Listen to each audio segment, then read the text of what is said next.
Adishima me adam wase bebre se munya bre atwa me koto nkra ya bai ya kase bonadu komotwetwe bre so na ne komotwetwe no ebefa dom komo amra hye bedwam minority nsem hwefo nhwem bi omoyeye na omo mo ka nyina ne se wo munya ntie na omo hu se aban yi tu na mo bi anyade a eboa esanse bambo dwumakuo no manga na fo nyina na se tumi nya ho kwan ekuku wura mu ede so mo man no na so aban yi chinchim amanfo sa ede ono ane nkrofo na ewura mu na nsenchofo nhye mo mo ye no wo mo kire se mfimpinu ene edun wotwe na ban no de nkrata ba bonten kire se wa makwan se yemfa police form akoma ko be yempem nan na saa empem nan a wo kan se yemfa no na wo mo hwe kwan se saa esuafo nyina ebetumi na se mnante ne baba wo ebetumi nyakwan akọ police adwuma ekuo no mu financial clearance once na mekan na abra recruitment no ekoso no ne pampim bebre ene koye ama ekọ wi ase no mo isafata ne nkrata asem na hodo nyina no mo qualify afei kwansi ena saa hye ni nyina no wo mo twentwen so na sa dom kuma ne kire no aban de krata koma saa bre no pani na oye IGP yewura apietu se saa na motuo no wontwen sensan na ono bisa se wontwen sensan de wontwen sensan se de be ya ombetumi de party for ewura mu bi na oche se bepim sabra ye kasa yi no aha dwene ye papa ama nipa bakoko wura police mu no emu dodo no a eye wo mu a MPP for na aso mo e de o makokugu mu na ben so hyebo se enya de a ombefa ye busua ne adofa ko wura na mu no wa wo se fata no mo na edisa tumi no na se debre no ebe ma ho e bisa se so sa na ti ampa na enye police honko a na mo no Ghana Immigration Service nso eno so omo eka ho asem prison service nso omo eka ho asem na fi eno achi de ekeka ho nyina no omo ka ho asem ntia na ebedi nkomo kakra na de afasanse mu yebekọ immigration faso no akodi nkomo yebekọ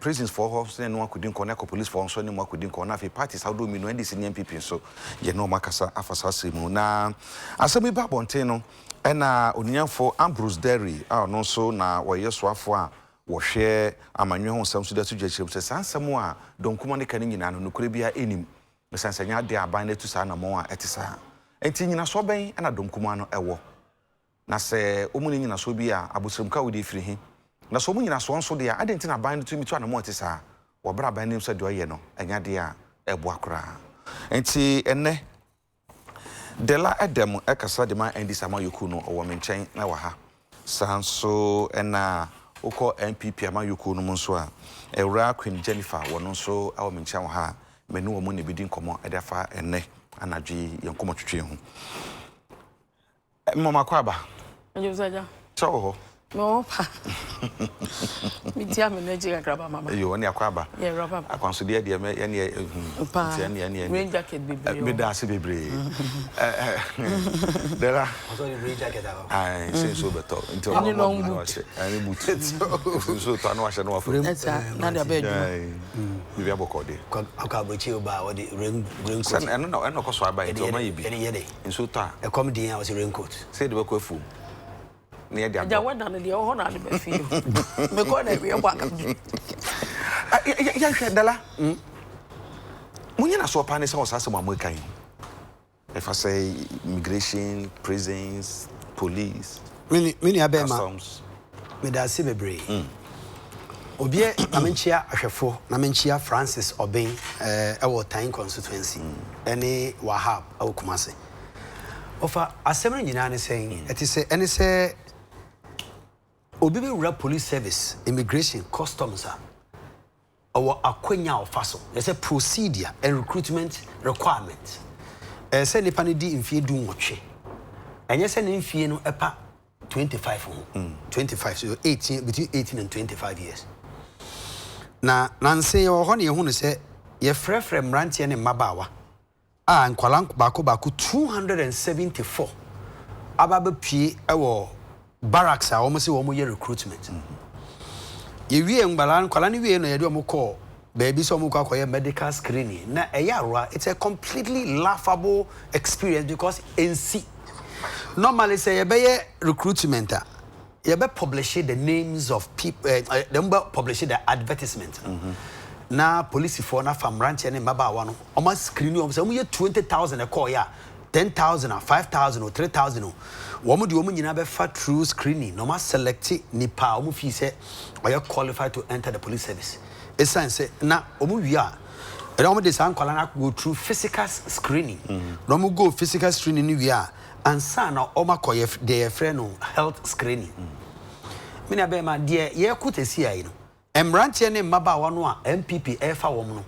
Emrantie a wo man go through any of the screening. Enti police for ni senior police officers ni soldier for mpanyifo na ana efre ebo ya mane say na adenti na motena homa emrantie ne mmaba we person say police service procedure na omo firm answer no to me are qualified to become a police service personnel no wo se omanko sa hihye ni nyina mu ana omo top form so ni wie na asefo no omanko training omanko hwe omanko screen omanye bibia me that say according to the PRO of immigration service one of the other GIS eba bonti be kasa o City FM I'm sure that the person be kasa o City FM say the enti e ba ne sa ne say ye frefre nkwala ne say wo nkwala o ma apply for forms last year no wo manya kwanya no that is a breach of the procedure. It is never done anywhere. Because young fan say abaywa obi di 25 years this year. Or corner say one fan this year. Next year YX the year no apa. He cannot be admitted again because he's older than the age requirement. And now a better ban say metima ko this year. The following year na me yare menya internal organ, menya problem be. I have to go through the COPA test to find out say I am durable and fit enough to go through the process. So men to me, I see screaming out. Now every year, every year, they say we are looking for the best quality. Somebody who is healthy, will be our fit. In Tetisadia, yemo be a quenya no be a me training, be near selected the best. Now him politician no name say or person fa akwenya bi so edefine mitra ne mabawa woman ko screening. Me no ka say ye won panyifo a yatete wo mu din a omumma go through training. Now, in the course of the discussion, I will reveal for you. And he said, 274 people know a woman go training. The phone frame okay. It is an extension of the invisible forces or data forces being pushed into the place. Me that's the home so kakra immigration force any kudin komo kakra. Owura makwata and kasa de Ghana immigration service. Owura otemeka UTV so ma wadwo. Owura makwata otemeka ma joy. Hello. Me pa chote men come se me mawadwo Mira. Me tun kan so say line you faint kakra. Ene no wanwe so mam kakra. Na me bisa se recruitment mo ye ne last year this year so mo ye ya na se last year de no na moda so ekura mu na ho sam te sai. Yo me da say yeah recruitment but a continuation of the recruitment here last year. Say ye be kai last year recruitment no. You can't border say if any past 500. Now you advertise here, you in excess of about 84 to 85,000. And the new crown, I buy a more and we double that particular intake 1,000. You real processing now still near about 45,000 qualified applicants ever your database. This year, Nanciana Abang Samayan clearance to take about 850. And we thought it best, say, or we can call the previous process, or we are qualified in our database, another opportunity. Then they will go for screening. If you are not here, falling back on the backlog of qualified applicants, or more system, and calling them to come for medical screening.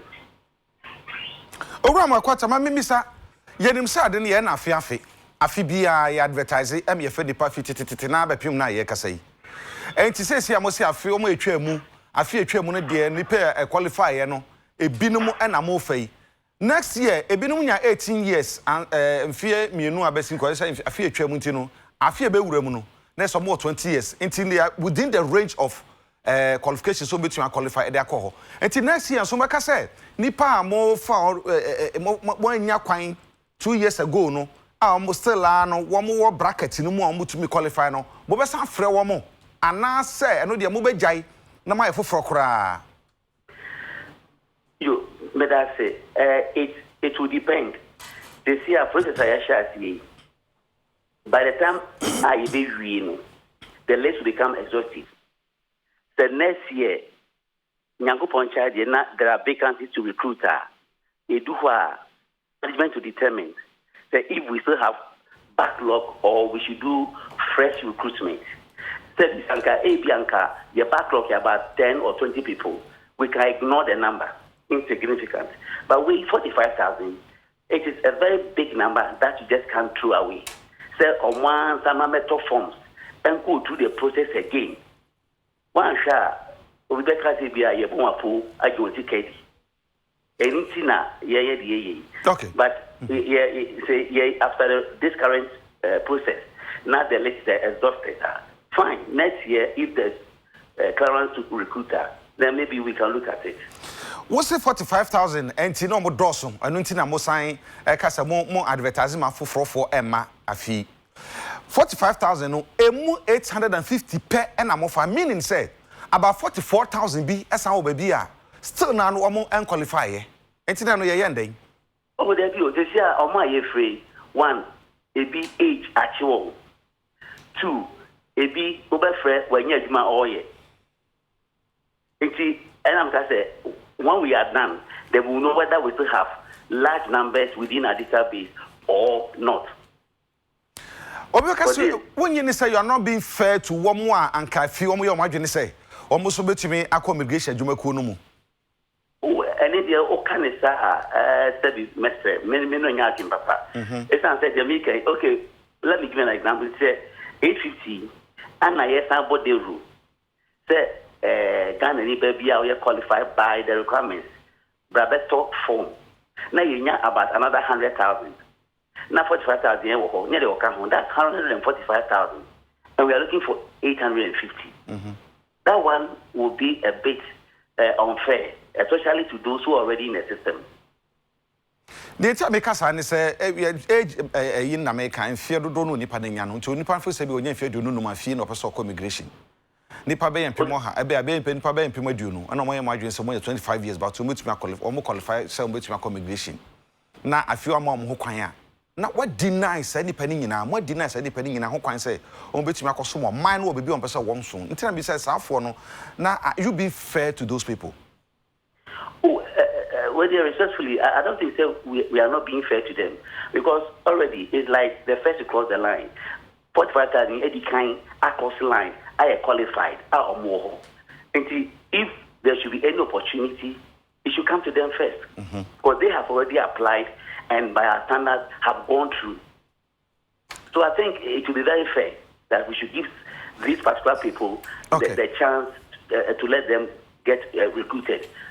Because maybe almost the next year, most of them are gone beyond the age bar. Nepa 45,000 year, I'm for 815. Criteria bang, and I'm going to the firm 815. Almost 45,000.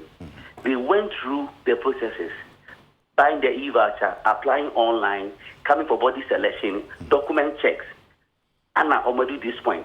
So at this point, what is left is for the medical screening. And you budget check, now go screening, now results in back, now you're medically fit. You are qualified to go for training. So now you're not medically fit. Then you step aside. So we don't know the only level just the medical screening. Internet feed one more I imagine say to me apply and I do be a Ghana Immigration Service. Technically, like I said, you share that any new recruitment. We're a continuation of what we started last year. And I heard so. Instead, if last year you applied and you qualified, and now what database in there, that means you have another opportunity to be recruited.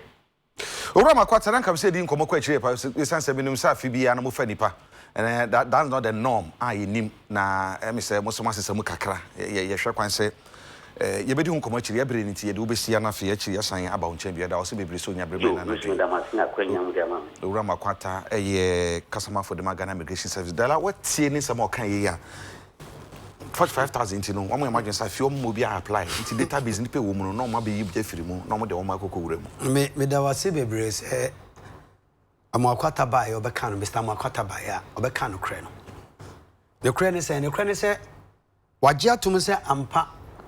Last year, one more young woman. Those who did not qualify last year are being taken this year. What is the guarantee say they qualified? Last year, they almost now almost pay 500, and then they pay 8,000 for 84,000 or so. Then they apply for, and a 500 no fine no jankai no. Until one more man qualify and 500 no. They didn't qualify last year. This year they are going for medical screening. One qualified last year. One qualify. Was I just to say most of them have gone over the age bar. Most of them have gone over. Until now we did 26 years or 25. And now we did 26. We don't even know. We don't even know what they are doing. We don't know what they say. Some of them have gotten. Some of them have gotten job. The person is no more interested in their service. When you juma for floor, yeah, the phone, yeah, the fair from some number popo. Yeah, Yanisa. Queen ne ba wofie, no person police this year. Wo ba wofie, person police. Me so me ba wofie, person police. Ye man kwala mi ensan ya kwenya. Wo mu nyina go through the procedure. Na yan selected the best and competent enough to do the job that year. The following year, no man lucky this year. You give the person the opportunity the next year. No wako. Is that how these are fundamental and material breaches? No, who do a PDS? They be on their buy. Okay, everywhere. Me queen, so queen. Amembo. Ye ni mu say afi bia no ye security agencies no. So mo ye recruitment ye ni afi bia afi we o advertise wo abetu akoto forms no. Wunya wakotena afi akopa before fry afi ediso sa na ye no afi all this while. Then I say yes, said the ura amakwata chimo migration no. Unhu ni say sana say ye no. Ye ne sa no affect wo ma ye o madwene sanka this o ma won pese anka mo ekokoko ura immigration mo. Me da say the edikan over immigration here can police. We immigration yan ne kasa ye. Nti all the security agencies by immigration there na me yan ne kasa ye nti. Ye be ko police for no ma ko kasa nso. Ye bo mo kokko ye kokko misrem a ye kasa no mbedi nkomo na mo jitu mu say o mbe kasa but ye nya wo mo ye nya wo mo a nti o mo ye nya wo mo ye no ye beka. Mate eja me da say ade asam de kama me nchia o mampani be bi o bia me manager pa na be di tre ene na pamfo ne me party executives nyina me ma me nua de lanso adwo na wan kasa nso adwo na ye da tiefo so ne ahwefo so ase se wo hwa na o man ni ahun asodwe bom na niam ekosoa na abasobode free international friends communities ne ba se Ghana enya one of the fastest growing economy Ghana man impuntu economy a na wo hwa na o se me nuano mandisi fo be hanyam o mbeka sam kakra ne ma friend say Ghana for na so mama nyuko no eti omonka so sometimes no we are now ntimi blame omo bebre because opposition ni tran ya ade o say me da bia mka che me ni nua be madalashia mka che say o so hia me a ko chia me me man chia o chia me some din say what you say because opposition tran 8 years it wasn't an easy ade but I'm happy yen no we made it way relevant my who say yes we are in opposition but we were putting them on their toes enka obi we ka say me say enka wo fa nko be ka say enka ne bone ne say ene bia anka bia manyoku aba power na bia obi fira manyoku no no qualify of anya say nipa ne qualify say nipa ne qualify they different thing altogether but nipa ne qualify na wa apply na bia wanya akwanya na enka bia ka ye be ka say enka nya ne bone mu because utie MP for pram ningo pram yenua Sam Georgia one akra ka say both MPP and NDC recruit nipa all the time nipa cho call Ghana weba story na wo mintimi ma mintimi nkoti bibia anya nti wobetimi a check ya man ya ye de ya hwe a wa confirm me nua de latin wobetimi aka kire me say omo ba power no manfa single person from their party say nipa we waye adwuma ana say nipa we ebia waboa ama bia amanyuko na ba power apart from that no qualify say be fa the teaching me nua de law teacher ni ye be fa na say bia wo ya ade wa kira ade na wa ko hu school awie eti wo se fa no that is number one question. Is he telling me so mobile power no more recruit single person from NDC? When him said just recent elections or prime minister or offer former executive secretary to your former IGP. Your friend is you're rapid too. The executive secretary so him papa ni no Peter Tumbo Tumbu or winning on NDC ticket wa West. So what or resign who reading a story in the profile online. Also joining NDC party may build the Ababesia some so or joining NDC party that was 1992 or a card bearing member what you any dues. It qualifies him to contest on NDC ticket. Now on your police in is the law telling me, and I'm you telling me, say, Papa no hono, one recruit a single NDC person. For all you know, Crown Mafia Crab. I know you be any to me. So yes, so you know be to me. Fantastic. Of any so Crown and better na bet you. Nemo make what to say. Now ye holds executive secretary to the former IGPO. You rap to an anu ya wakotanasi or kwa humi. The man has been NDC since. Only God knows the number of NDC forces so mugu mwa. Onye mwa reshemu ofati ni krom fo a omo ye no party fo a wodo mu wura police service mu a omo nye no mu areche onye omo mu areche mu se me contest ya ma wini sometimes ye ya ade a on eja no ho na wo batra na tete ho tra etua wo to a no wa hwese me huri tre be so mto ama hia na enti se wo manye ni ya de ntina say one fight obi say we cannot confirm ye nuanom na akwakofa aba enti ye wo se ye hwehwem me ne omienu wo ye nsam troni me so me amanyoni because allegation omo de to ye so enti eni kwa say ye as a political party a ye stakeholders of asama ye kan nyina no ye betra me ye de asama hye ye just because ye nuanom wo opposition enti no omo homete enti ye say they have to make themselves relevant of that is not that shouldn't be the case. But what am I saying? The things that you have done, you even did it worse. Then you turn around to complain. I am not saying, say, ebia ya fo obi agum offer me pa cho mi din kakasa no. What I said was that say nipa no qualifier. What is the big deal about it? Me tia na NDC what power no mo form nkrofa. They na be kira no say oye no. It is not the best anyway. But what am I saying? It is not the best. We all condemn it. But papa ne kasa also omo okota bia number na ya dey abro so. They've decided say bia this year kran ke bia omo nye recruitment. They are all no qualify no mafa. This is simple understanding. And you see the things, some of the things that NDC when this for they lack, and they say they call for clarification, they call for explanation and better understanding. Ade bia won tiase bia me nua no me no tobetua for telephone frame me nua ba say na ekoso ayate no kre. But for mere propaganda and agenda sake, the mere fact say me to opposition I want to win power and come back to a friend say power again, you know. I was say me fool me oh na me so jabi na ye hey no bia won say I'm making myself relevant and responsible in opposition. Offer that shouldn't be the case. So just on someone I say said ye ne ure din komo kra ne de ye kekan ye ure makwata din komo ne said on wagia to say o man recruitment na mo no nipa na wo last year for year form na so fu.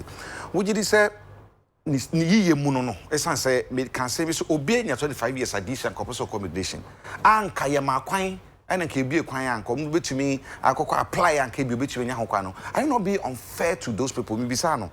And also no GD say when they are not being unfair to those people. I really not be unfair to Obiano person called Qua, Yaman Quaman to me uncle. Oh, yeah, me the offer say me and say it here, Papa and this in oh yeah, despite group of companies me wa. Oh yeah, Juma ha, oh yeah penny ha. Me so me from and you kwa ya wa ban. Etimi no me no. Ye ntimi hunu adwuma die pot ya. And no more rules, some terms and conditions are defend nipa. It will have many ye. What your terms and conditions of former defend nipa, meaning you. Fantastic. One cat to cobra. No specialized. Young corner, your name, Superintendent Courage Achem. One no a chief public relation officer at the prison service. You're right, UTV Cinema Joy. Papa. What are my fee? We recruitment. Recruitment. Na ni padodo san na mo fa wo mo na mo advertise wo mo to form so afi. Yo mi da se. Mami bi kan efa inchiama etf4 eni ahwefo na me di ka e kan say I mean confess say me chi no enye papa. Ye papa ye penis anokwa na ede. Yo mi da se papa. Last year ye advertisement for recruitment. Open adverts no. Yenya 40,000 applications. And screening and examination. Yenya 34,000 qualified applicants. Like I said, according to our requirements and criteria and everything, no. Omu nipa yenya kwanya if we had the ability and the capability and the opportunity, we could have taken all 34 of them. But I buy my clearance for only 1,000 people until you have 1,000. 1,000 people, no. As I say, we have only one training institution, we had to train the South in 3 batches. And see, I say, yes, I know, I say, yeah, recruitment. Yeah, paying for extras. Yeah, advert, nipa, 40,000 extra form. Yeah, if I only 1,000 out of them they say we still have a backlog of qualified applicants by our criteria and standards to the tune of 33,000.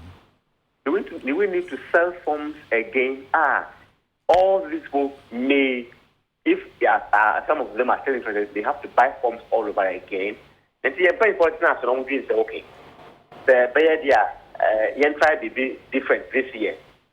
Yes, concentrating on those who applied and we screened and found them qualified, but we couldn't take all of them. Those who applied last year? Yes. Let's screen from among this backlog, and reduce the backlog in Kakra. This was the idea our authorities brought up, and we think it's a good thing, and we are trying it. I feel the Padodosan Amofai.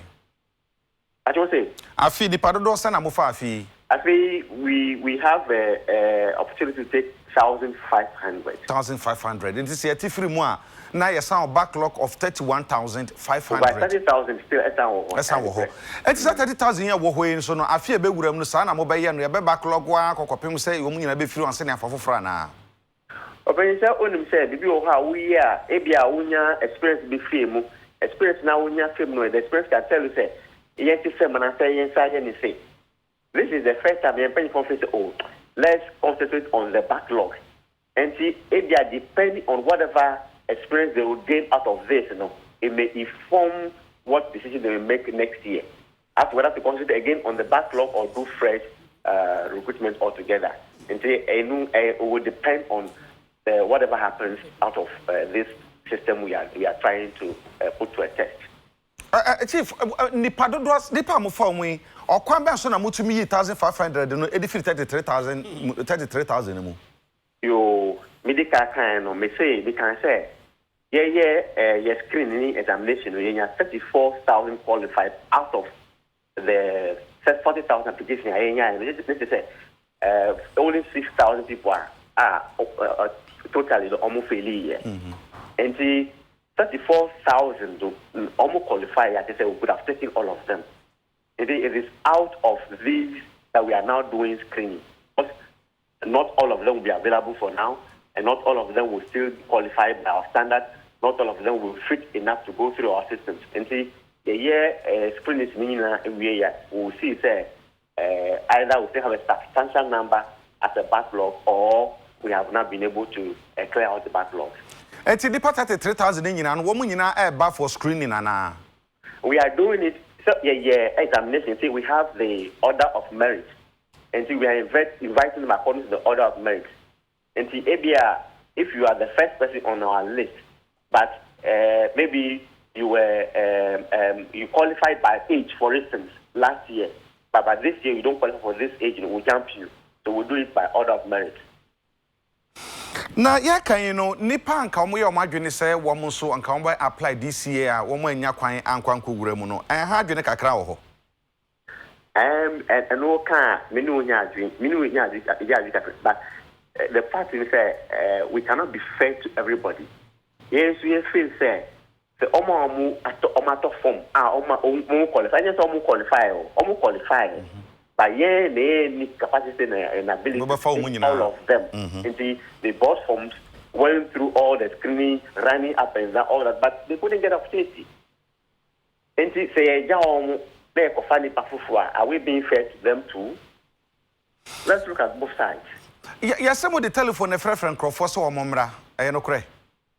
Open say, yes, screening the piano, we have their contacts. And so we are just following the order of merit and inviting them in that order. And then, and you say, it's not like once you have been invited, it means you have the opportunity to go. We are still screening. Because somebody who was fit last year may not be fit this year. And so we have to go through all the screening or process all over again.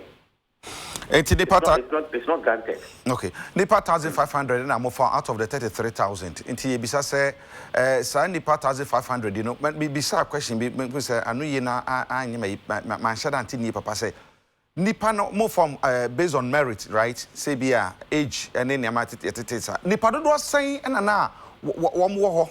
Sa merit na wo kan nipa do say and amu ye 1,500.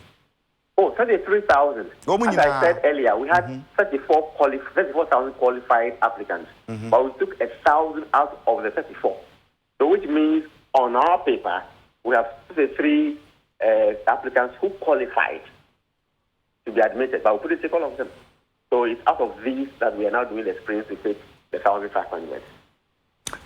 Enti ye fa wo mu nyina me ba wo ne nta me bisa sa ne se ye to sa fra nipa 33 ni nyina na say few bi ne ye fa se de be betumi nya 1,500. But you say yeah examination ma o mu we have the order of merit. And so we took the first 1,000 people in last year.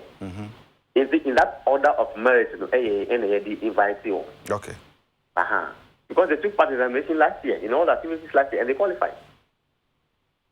And we say, oh, no one fall under that category, and you're being a baby. Exactly so. That's a P. That. Superintendent Courage, a Chief Public Relations Officer, the prison service on any Edin Comey. Jennifer, no one knows some so. Someone may kind of say, and that way. Now, may fatu who we say, the loud it, and I say, good. Also, now me fatu who we say, yemi anxiety hey. Me a political party, I'm a party wa by me. Me nu abe me NDC ni opposition. We are more despite group. Until yemi and son, who how the procedure, rules and regulations.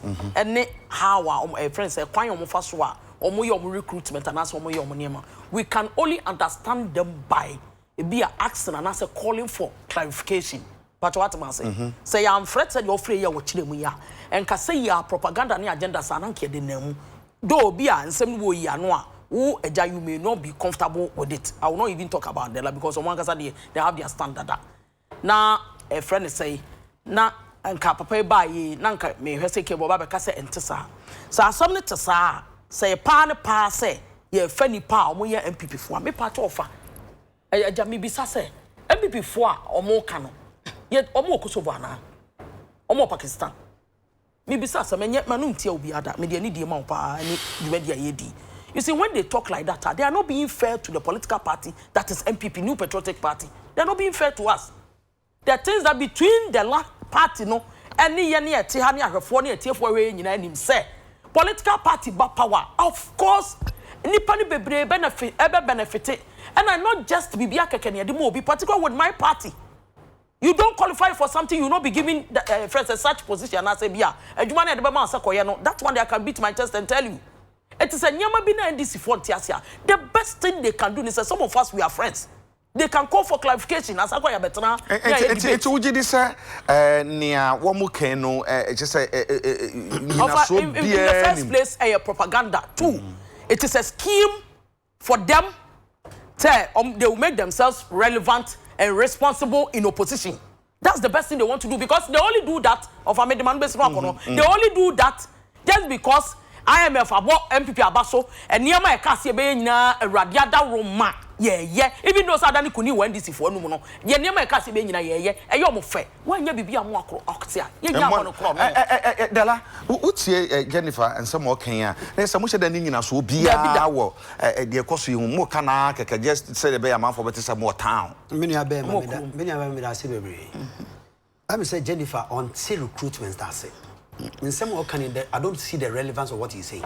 Can you imagine? Absolutely shameful. Very shambolic expression. So Uko Ghana Fire Service. Uko Fire Service online. Almost say 2019. 2019. I'm say is Ghana Fire Service forms out. Okay, I say the Ghana Fire Service forms will be out in June. In June. Yeah, clarification. Free prisons. Now say fire for them. Say prisons and fires. Prison now for them. Yeah, fire. You mean prison now? No, maybe prison now. No, say. It will be say is Ghana prison service forms out. I'm say it will be the forms will be out in June. Ya pa June forms number. Ya call July August, September, forms number. Emrantia woman di 35 woman nuhu and na MPP Nanado SSA woman police service. Sano. Nanado na recruitment. The reason why you see where I'm coming from. No problem. The reason why they are doing this, it has never happened in Ghana before. President Kufuor anyesa, Prof Rollins anyesa, Professor Mills anyesa, Hicks John Mama anyesa. Woman nyina anyesa, adenti de do Nanado so. Police service wa ye biem ema obia ekọ form fail kono. Ebe do Nanado ene ni MPP aban so de. Wo mo call last year na mo fail ye no. Ah ya mfa wo no. Wo mo fail anasa no mo qualify, no mo qualify but na nipa do mo fa no. Simple, straightforward. The man who spoke, courage and Oforata are protecting their jobs. But let me tell you, even though I believe they said don't disrespect. Last year you were 84,000 apply. Almost for 500. Almost for 500. 83,500 naira. Okay, chiri. And a catchery. I'm failure. This year, 83,500. No, as who be a Kenya. Emma sa 83,500. No, sir. Woman for screening. One yan is how. Woman yan is how. One more catch a lesson man is how. Oh, fear. Near phone, near fro. Sebra. Now, that is the procedure. Security man, I watch man on. That is the procedure. I watch man on Crawford. I'm a phone, no matter Sebra. Now, Obama say, because screening. Yan is how. Now, him. Sir, or Mampania. You cannot say me na nadu. Ni bi ordinance sabeka dia say. Adenti. Ofa. Papa de nsa Ghana Football Association apoto. Ordinance Ghana Police Service ni guasie go police service no. Baba immigration customs no ye. Ofa papa de nsa ka bibia nye. Adenti na kwan ye wo kwan ye fa so fa police for no sojafo. Na afa de nkwala o di 34 years no nim. O menim so mo ye le pete mu ankofo be hu ne se wo mo aye fa mo ko police service o mo nyini dodo. Enti enne ya fa phone ya frɛ Kojo Yaboa otitema committee side 22 or your invisible forces for leader ya frɛ obrane fa police na ko ye to trust am aban. That is the kind of thing they are doing. Enti wo mo ntumi mmiemu mo bia ehunu so mo ye bi enti na mo ye no kokoasa na onim ya se obi adwembɔne wo ne trim no nyame ama ne niye ededi aban we adwembɔne a wo mo trim nyo mo ye no. The prison service, the prison service and your officers, senior officers say, government is promoting indiscipline in the service. Oh, remember the injury. I will not disclose my source, but I'm telling you, yes, I can't disclose that. It's irrelevant. Then it is irrelevant. Your minister be a friend. Your minister be a friend done. It's or your of your Eastern region. It is irrelevant. Or the money you know go SEPs. It is irrelevant. Your minister be your friend is done. If you cannot quote the source, it is irrelevant. When I make a minister be let him quote the source. I quote the source. Customs.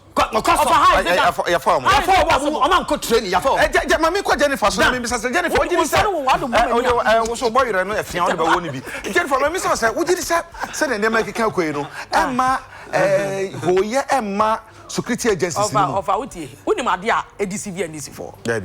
They think that as someone can they've done worse or sing growth for 35 years, which as someone can a mere propaganda and agenda. More time, more far. Then go for baby food journey. One more time, then go for baby food journey. Of course, and yeah, fast a crowd or but one more time, then go for baby food journey. What my dear deceive million for? Because they think in opposition, they still have their people in these service security agencies that they will be giving them, some funny information. So Mufankotum, Mudi Tuma, and yes, Akrana, Ghana for the Ombejatum. That is deceiving and deceitful. That's one thing Ghana for young information. I don't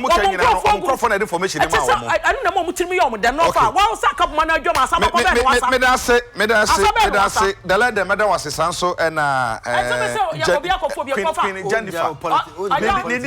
Queen Jennifer. Queen Jennifer Madase and a federal Adam Madawasi. Yanim says some way can be some bamboo home some day, idea and say to us a crowd. Now, information baby about before so semi Abernaka, McCain Kanaki to me, every service I own some. Now, so you're ready to Yabakania Jabi, but don't must to come service I said, no cranny. No question better what the yet anymore. Now, yet to me, the ICB say this, or Manacon anymore. A quay may, you know, you're the best any other must have as I'm a waffle boy. ame de dwumadie no ebremedin de agya kwabre ho ya dom a yɛbɛsɛ hyia brefufuro da mo nyina se ema mo de yi